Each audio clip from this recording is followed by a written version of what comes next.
Where? It's just in the more options. It's in the three Yeah. dots. Oh yeah, just waiting for it. Nice. Okay, welcome everyone to the June 2022 Microsoft 365 Modern Management Meetup.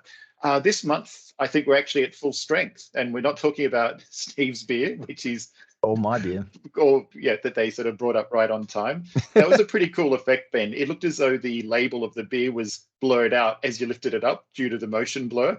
So it doesn't. Yeah, it's actually getting blurred out. Did you see that as well? I did. Yeah, that's pretty good. Yeah. So it's like when you watched MTV, and it's like, why are they hiding like a Nike logo? Because Nike didn't pay them for it. Yeah. Okay, so so we're back at full strength. It's been at least 1 month, maybe longer. Anywhere between 1 month and 2.5 years is the general time frame for everything these days. So I'm Mark O'Shea, and I am taking a very, very light role today because we've got 2 other people here this month. I can take a step back for a day. Oh yeah, I think we owe you that at a minimum. Yeah. So I'm more than happy to step back. So if you guys just want to introduce yourselves. Yeah, I'll go first. So hey, I'm Ben. For those that don't know me, I do PowerShell-y things and automation and Intune fun stuff. And yeah, that's who me is.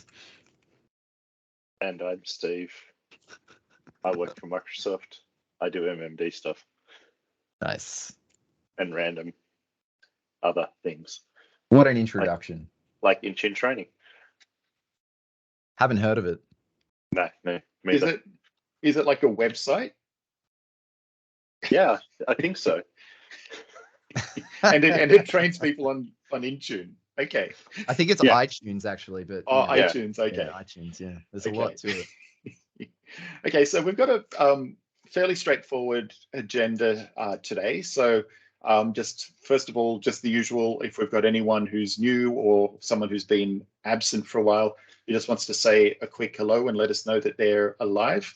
But then we'll switch over to Ben walking me through his demo of Intune Management Extension Logs. So this could be good or it could be terrible. It's gonna be fine. Yeah. So Ben's gonna have to say no. Spell that word the other way. Exactly. And then we'll switch over to auto patch. Now, if anyone's watching, I'm going to correct you here, Mark. It is not Microsoft auto patch. It is Windows. Even though it patches. Okay, So Microsoft I believe Windows auto patch. I believe you were mistaken because it actually says Windows auto patch. So I think you are actually mistaken there. Indeed. I love having that edit window off to the side. Oh, I bet actually, you do. Now a random excellent feature that's if any of you run insider builds of Office and you're on beta, the speaker notes section, that horrible read-only section, it is now editable. So if you're dropping links and things like that in there, you can actually copy and paste them into chat as you're presenting. So I think that's the best PowerPoint feature for my purposes. It's been introduced in the last 5 or 10 years. So it's like such a simple thing, but thank you, Office team. The value I see on that one is the fact that while you're actually building the slide, you can be presenting and quickly typing into the speaker notes. Oh, yeah. So when you go, oh, crap, I don't know what bullet point 2 actually means, I'd better go look at that later. You don't have to go and snooze and then come back. Yeah. So I'm not quite ready to get rid of having the edit window, the regular PowerPoint window open yet, but I'll see. I'm getting closer. Okay. So I guess then just any quick introductions. If I think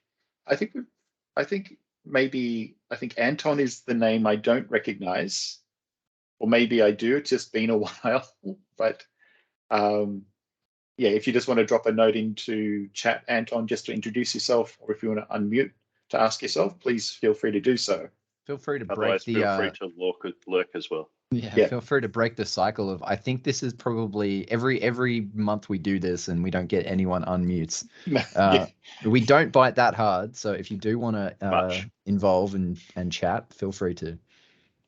And that goes out to everybody. If you want to engage, feel free. Just unmute. Yeah. So you want to that I should introduce, yes? Yes. Yeah. You don't have to, but you've unmuted now, so you have to now. Yeah. I'm pretty sure that I'm always on your meetups, but okay. Kuba from Poland. I'm working for the ING Tech as a modern management engineer related to the Microsoft Endpoint Manager and Configuration Manager and security. Awesome. And yeah, it's nice to be here. Excellent. So thank you very much for that. Okay, so with that, let's just get straight in. So Ben and I did not rehearse this. We probably should have. No. But I've got a slide that had a slight build to it. Random.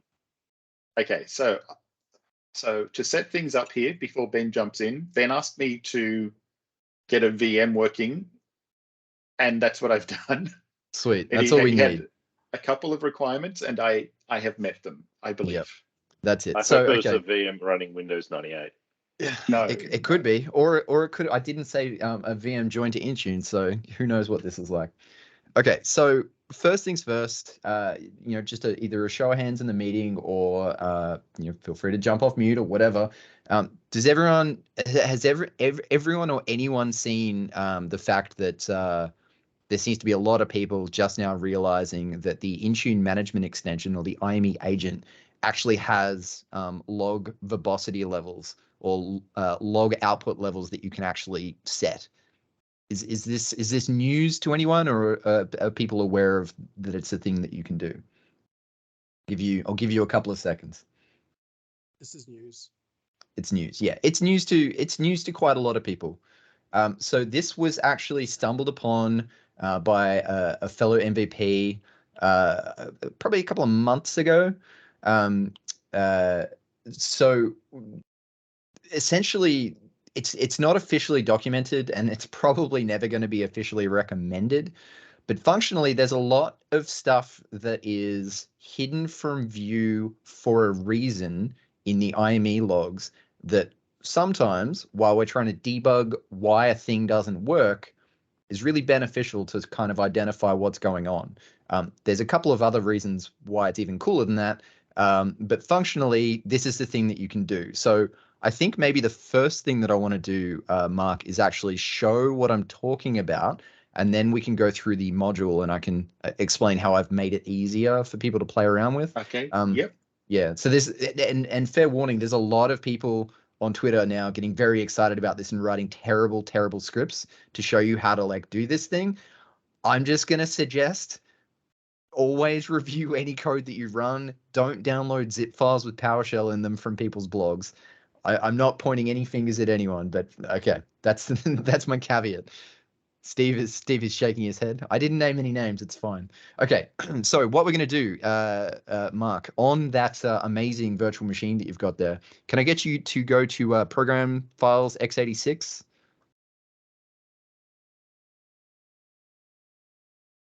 And we're going to go into Microsoft Intune Management Extension.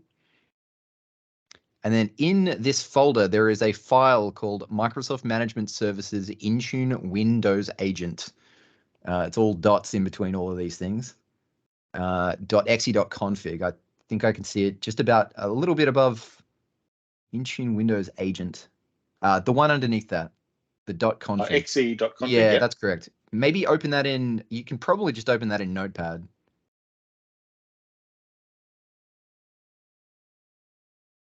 So this is just so this is just an XML that is kind of the the framework of how this builds and runs. So the important thing that we're looking at here is about halfway through, we've got source name, Intune Management Extension, and the switch value.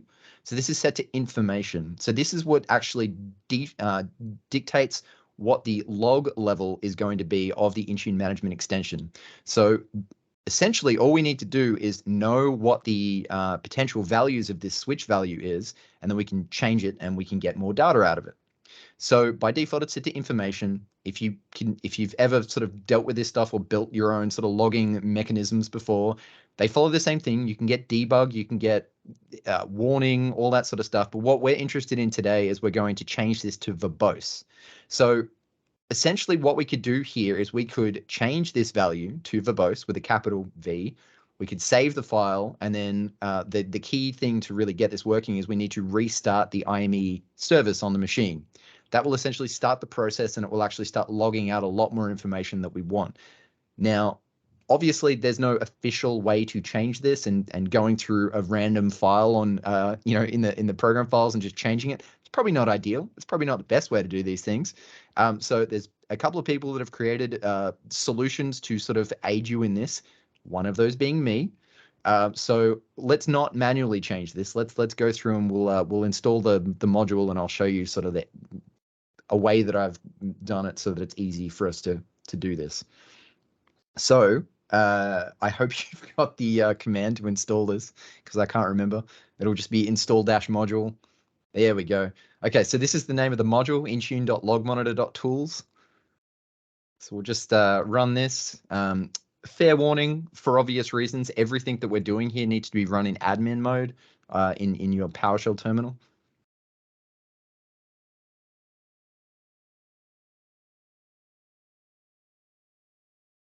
Just wait for this to install. There's a couple of prereqs that need to be done. So there's a bunch of different little modules that need to be installed. One of those ones is the 7-zip module, because for a couple of reasons, the native expansion libraries don't like expanding files that aren't .zip. And we can potentially explain why that's important if we get to that. So we'll just wait for this to finish installing. And you can grab this now, guys. This is all available in the PowerShell gallery. The repository is available to review the code before you actually run it, that sort of fun stuff. Okay, so Ben, what I'm going to call out is I've just gone and installed the module, obviously, and when we're sitting there and we're going to run the git command, and we're going to be able to see the command there. Yeah. Is there a way, and I'm not trying to stump the charm, but is there a way where we can sit there and just review the code that we've just downloaded? You can actually do that. Yeah, you can, because it's all just written in PowerShell. If you do get command, I believe it's get command, and then put in the module and then expand out to everything. So try typing in get dash command dash module. Put in intune.logmonitor.tools. It might even autocomplete for you. It should, yep. Yep, and then pipe out to select star. And just press enter on that.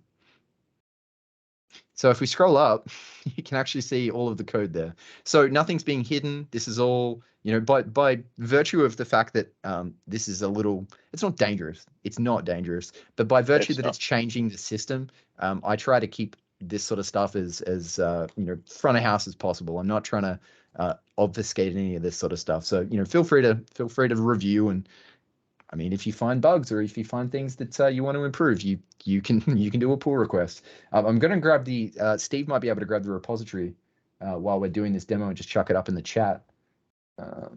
Otherwise, I can get it really quickly. Intune log monitor tools. I've got it here. I'm just going to paste it in. Okay. There it is. You do that.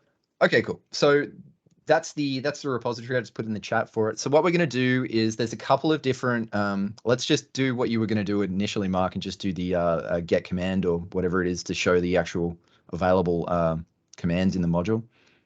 Thank you.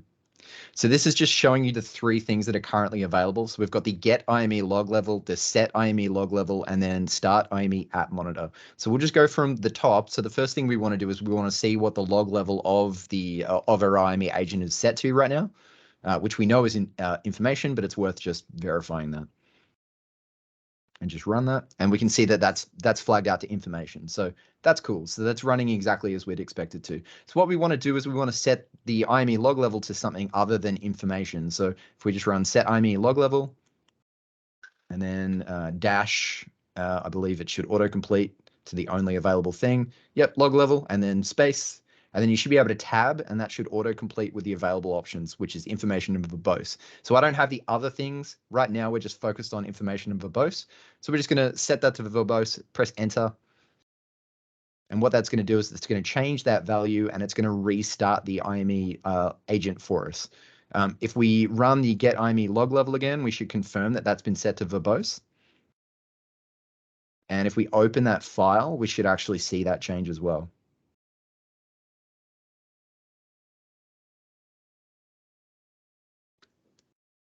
Look at that. Switch value was set to verbose. It's about halfway up. Yeah, there we go. There it is there. Cool. So that's cool. We've just changed text in a file that doesn't really, it's not a very exciting demo. But what we've got now, if we open up the IME log in CMTrace, which I know Mark has got on his machine because I just saw it. Sorry, the IME log. So if we, is it in the, scroll to the top of this? I don't actually think it's in this folder. There's a No, log it's folder. no, yeah, there's a log folder. So we want to go to C drive, program files, x86. Let me think. I should know this. Program data. Program data, that's the one. It's not program files. So C drive, program data, data. Data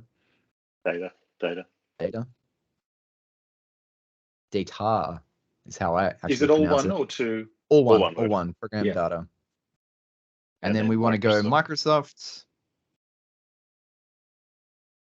And we want to go Intune Management Extension. Logs. And then we want the Intune Management Extension. So you're going to want to open that in CMTrace. Oh, okay. So if you run CMTrace once, it will set itself as default. Only if you hit yes. Look Well, at that. There's sure. magically a copy of CMTrace floating around on this machine. Also, just while we're doing this, does everyone know that if you've got a license for Config Manager or for Intune, you have a license to have CMTrace? You do, E3 or higher. You look confused, Steve. No, the statement that we've provided is that it's provided with Config Manager. Sure. You Is the inherently have a statement, and okay. You're You inherently meant to be running it only if you've got Config Manager in your environment is the official statement.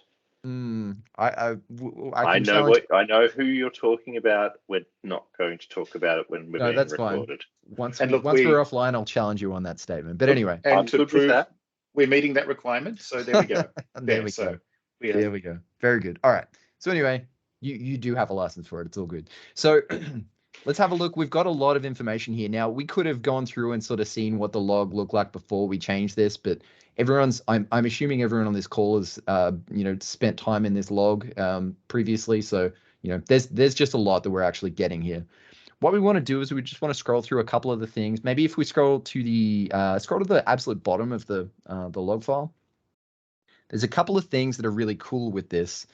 So let's try. Okay, so on this machine, can I get you to open the company portal app? And believe it or not, I installed that, even though it wasn't requested. That's incredible. I'm very impressed. Only because I was trying to figure out why the one app, the one Win32 app I dropped into this tenant wasn't working. Nice. Okay, so while we've got that open, just minimize it, and I want you to go back to the logs and just watch what's happening. And Dean's got a question around, does this improve the quality of the output? It kind of does, but it just provides significantly more information. So things like, if you look about halfway up where it says token equals,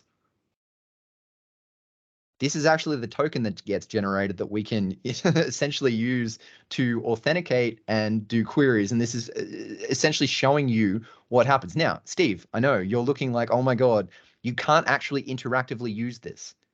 So this token is required. It requires certificate-based proof of ownership and all this sort of stuff.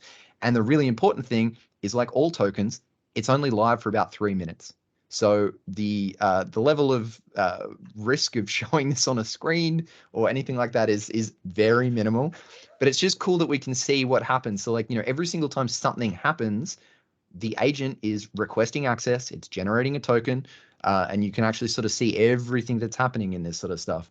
Another cool thing, which is probably also going to make Steve drop to the ground, is that whenever they're working on, whenever Microsoft is working on some fun, exciting new things that aren't ready for publishing, you can start seeing small little things coming through in the logs, things like software inventory data improving, stuff like that. So this is definitely not anything that you would be pushing out as a standard thing for any of your customers at all, or any of your end users. But as far as debugging and trying to identify why things aren't working the way that you think they should be working, setting the log level to verbose is going to give you a lot more data. I'm a big fan of logs. I'm a big fan of getting as much information as possible so that I can try and identify what's going wrong. This allows us to do that. Cool. So now that we can see that there's a significantly, a lot more information coming through, we can see things like registry information checking and all sorts of crazy stuff on the screen. What we can do is let's work on the idea that application that you've published, Mark, might not work. So what we want to do is we want to try and pull that data down and really sort of analyze the package that's been created. So if we go back to the PowerShell terminal, and we're going to run that other command, so start-ime app monitor.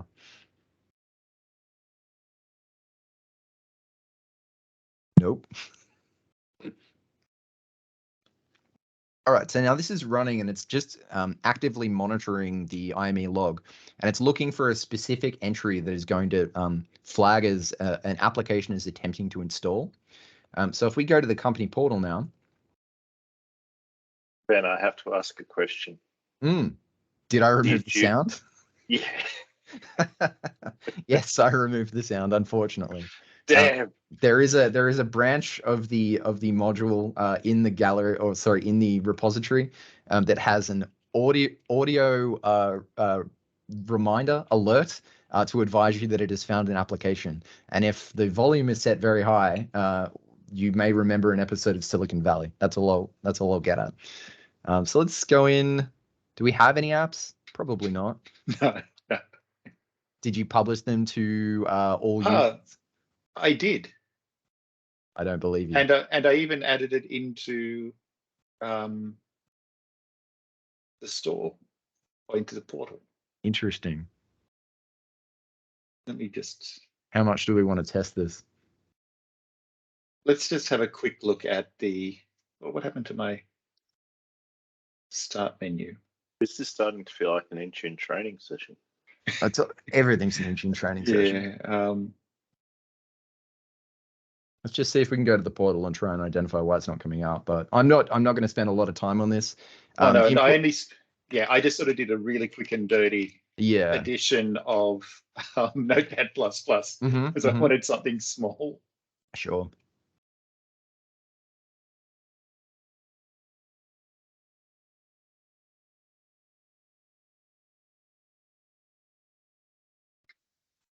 Dun, dun, dun. It is assigned. Let's have a look and see why it's not coming up. Because you set it to required. Scroll down. Yep. All right, so let's go ahead and remove the assignments and set it to available. And we'll see if this comes up. So just assignments edit, yep. And just remove both of those. And let's go into available for enrolled devices. And just add all users. Add all users is fine. Yeah, because I don't know what groups this tenant's got. So all users is probably the safer. He's being sassy. All right, so that's that might take a little while to come through, but there's a couple of ways we can sort of force this to go through. We'll hit sync and we'll see if it comes up.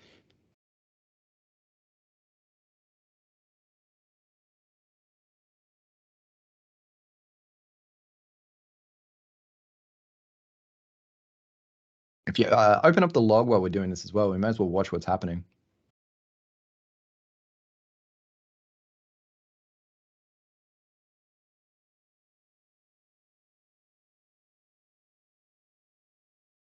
And there's a couple of interesting little flags that come up in this. There's something that I'm equally excited about. Whenever a sync runs now, it actually states in the logs that it is not in ESP mode, which is indicative that there might be some very exciting stuff on the in the near future, but also maybe not. Who knows? So we can see there the Win32 app is doing a check-in. You might need to close the company portal and reopen it for it to actually appear.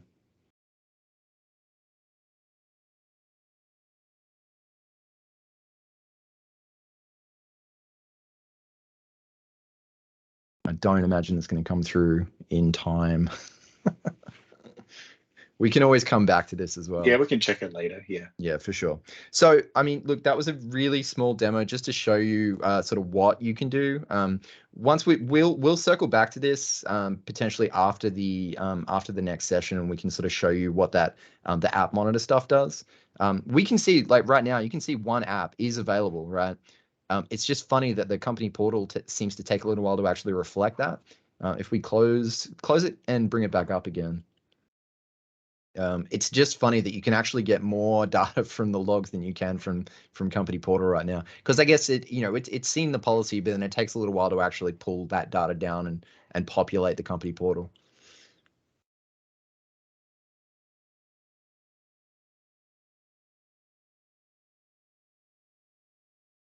Yeah, I don't imagine it's going to happen in the next minute or so. So let's just yes, leave it. Yeah. So what we'll do? Let's go to the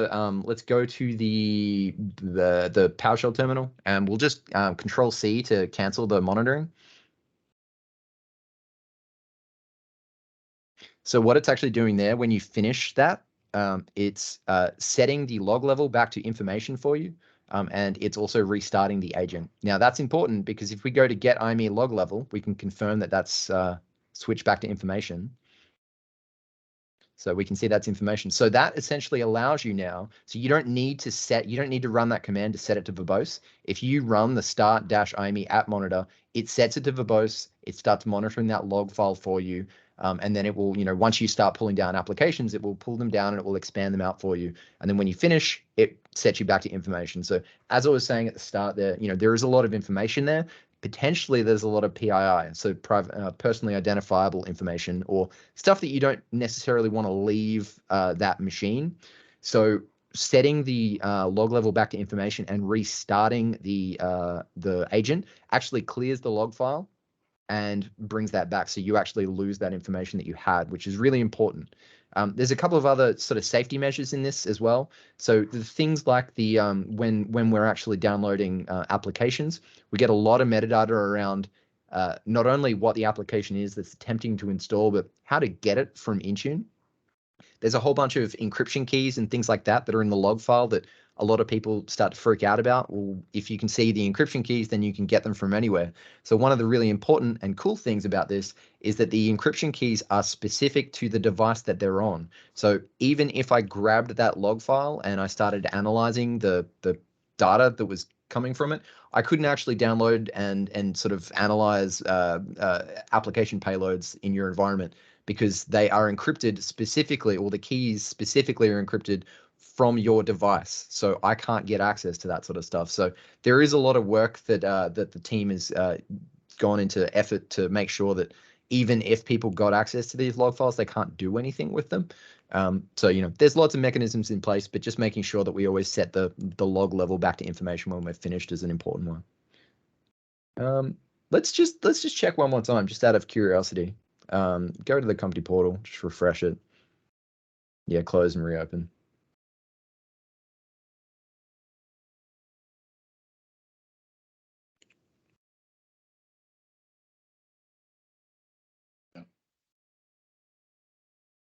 No, nothing yet.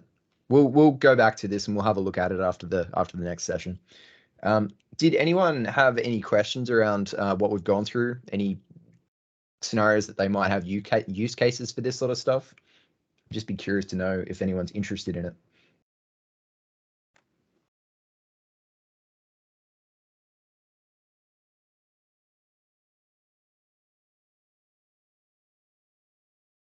I guess the type of question that's probably going to come up about it would be like if I guess we'd need to be either remoted into the machine to get this, or we'd need physical access to the machine. That's correct. So in this scenario, so I specifically wrote this for myself in the past. There were scenarios where I was going in when I was doing consultancy work, and we would come in and they would, our customers would say, we've got a bunch of applications that we've published to Intune. We don't have the source files anymore, but they're not installing and we don't know why. So in this scenario, what you would do and how you would use this module is you would set the applications to be available to yourself or to one of the admins in the team. You would run the module on one of the machines that you're registered to, and then you would pull that software down yourself. So you don't need to do it on an end user's computer. You would potentially configure this so that you could pull the software down and get access to the installation media so you could try and figure out why it was failing to install. So, this was very much developed to solve the scenario of we didn't save the installation media because we didn't even think about it. So this gets that back, and this is going to be really invaluable if we've got any consultants on the calls who need to try and troubleshoot why apps aren't installing correctly, because no one saves that stuff. Because why would you treat app installations as source controlled media, unless you're me? Dean, looks like you might have a question. So I do. So you can't really deploy this using IME then, because it stops it. So you have to do everything at the machine, and I understand that. The only thing I would suggest is having the module back the logs up, because losing the logs may not be desirable either. Yeah, no, I fully understand that. I think in the scenario that you potentially wanted to identify and run some way of like actually grabbing the logs before they disappeared. So there's a couple of things against you here. So the log file has it's pretty small. I think it's like 2 or 3 meg.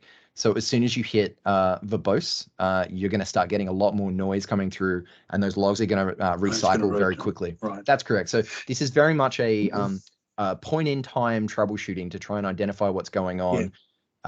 So it's very much you need to be on the machine that you're trying to identify what's happening, and actively monitoring the logs to try and identify why it's failing, and then grab that information. My suggestion for an enhancement then, Ben, would be either to clone the logs out into a dedicated log as part of your monitor. So as that's busy running, it just pipes out into a separate log, so that you don't have that limit. And another thing would be, it would be great if the monitor can pick out the key events in the log and tie it back to actual events, so that I don't have to go scouring the stupid IME log. No, because as I was saying about quality versus quantity, I don't need more shit. I need more info. Yeah, no, I completely agree. So the idea of this module is that I wanted to build it as generically as possible with one example of what you could do, with the hope that the rest of the community could potentially go, well, hey, I actually know that every time this thing happens, it's because of X, Y, or Z. And then I've made it in a extensible enough way that it should be relatively easy to add functionality to that. I'm only one person, and I don't really deal with Intune on a day-to-day basis anymore.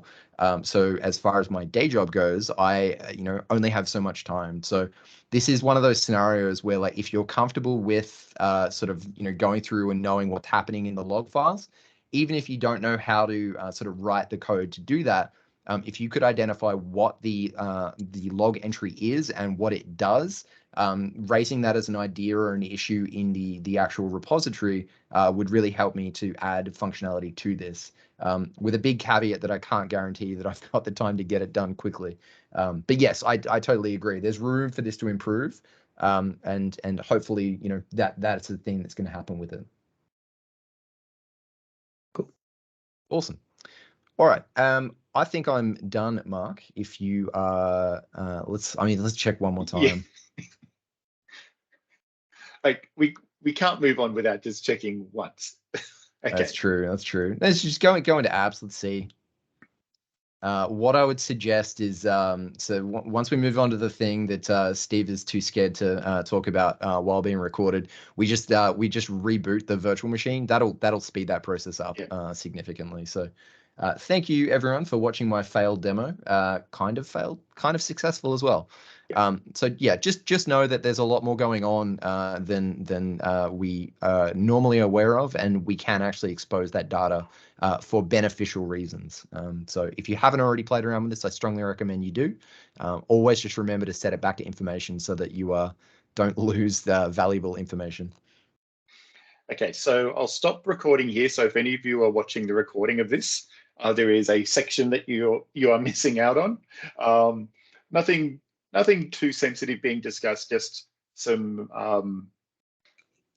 CYA taking place. Yes. If anything, this is going to be you should have just been on the call. Yeah. Okay. So I'll just stop recording and then I'll switch over to the person that we can't name because that person does not want to be recorded.